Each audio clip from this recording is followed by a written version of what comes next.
Divrei-HaYamim bet. 2 Chronicles, chapter 18. Jehoshaphat had wealth and honor in abundance, and by marriage he allied himself with Achav. After some years he went down to Achav in Shamron. Achav slaughtered sheep and oxen in abundance for him and the people with him, and persuaded him to go up with him to Ramoth Gilead. Achav, king of Israel, said to Jehoshaphat, king of Yehuda, "Will you go with me to Ramoth Gilead?" He answered him, "I'm with you all the way. Think of my troops as yours. We will join you in this war." But Jehoshaphat said to the king of Israel, "First, we should seek the word of Adonai." So the king of Israel assembled the prophets, 400 men. "Should we attack Ramoth Gilead?" he asked them, "or should I hold off?" They said, "Attack. God will hand it over to the king." But Jehoshaphat said, "Besides these, isn't there a prophet of Adonai here that we can consult?" The king of Israel said to Jehoshaphat, "Yes, there is still one man through whom we can consult Adonai, but I hate him, because he never prophesies anything good for me, only bad. It's Mikahu, the son of Yimlah." Jehoshaphat replied, "The king shouldn't say such a thing."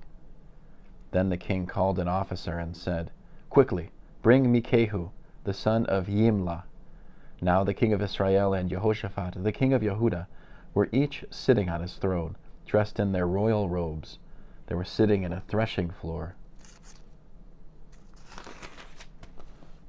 at the entrance to the gate of Shamron, and all the prophets were there, prophesying in their presence. Tzidkiah, the son of Kenaanah, had made himself some horns out of iron and said, "This is what Adonai says, with these you will gore Aram until they are destroyed." All the prophets prophesied the same thing. "Go up and attack Ramoth Gilead. You will succeed because Adonai will hand it over to the king." The messenger who had gone to call Mikahu said to him, "Here, now, the prophets are unanimously predicting success for the king. Please let your word be like one of theirs. Say something good."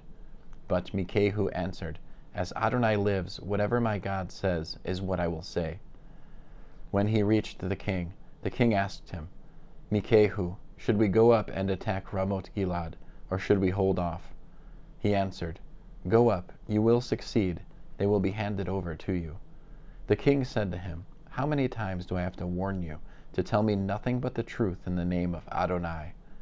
Then he said, "I saw all Israel scattered over the hills like sheep without a shepherd. And Adonai said, 'These men have no leader. Let everyone go home in peace.'" The king of Israel said to Jehoshaphat, "Didn't I tell you that he wouldn't prophesy good things about me, but bad?" Mikahu continued, "Therefore hear the word of Adonai. I saw Adonai sitting on his throne with the whole army of heaven standing on his right hand and on his left." Adonai asked, "Who will entice Achav, king of Israel, to go up to his death at Ramoth Gilead?" One of them said, "Do it this way," and another, "Do it that way." Then a spirit stepped up, stood in front of Adonai, and said, "I will entice him." Adonai asked, "How?" He answered, "I will go and be a deceiving spirit in the mouths of all his prophets." Adonai said, "You will succeed in enticing him. Go and do it." So now Adonai has put a deceiving spirit in the mouths of these prophets of yours. Meanwhile, Adonai has ordained disaster for you. Then Tzidkiah, the son of Kenaanah, came up, slapped Mikahu in the face, and said, "And how did the spirit of Adonai leave me to speak to you?" Mikahu said, "You'll find out the day you go into an inside room trying to hide." The king of Israel said, "Seize Mikahu, and take him back to Eman, the governor of the city, and Joash, the king's son. Say, 'The king says to put this man in prison, and feed him only bread and water, and not much of that, until I come back in peace.'" Mikahu said, "If you return in peace at all, Adonai has not spoken through me."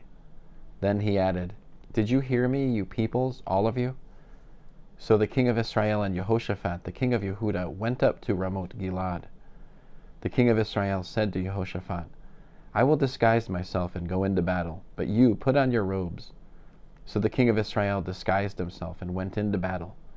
Now the king of Aram had ordered his chariot commanders, "Don't attack anyone of either high or low rank, only the king of Israel."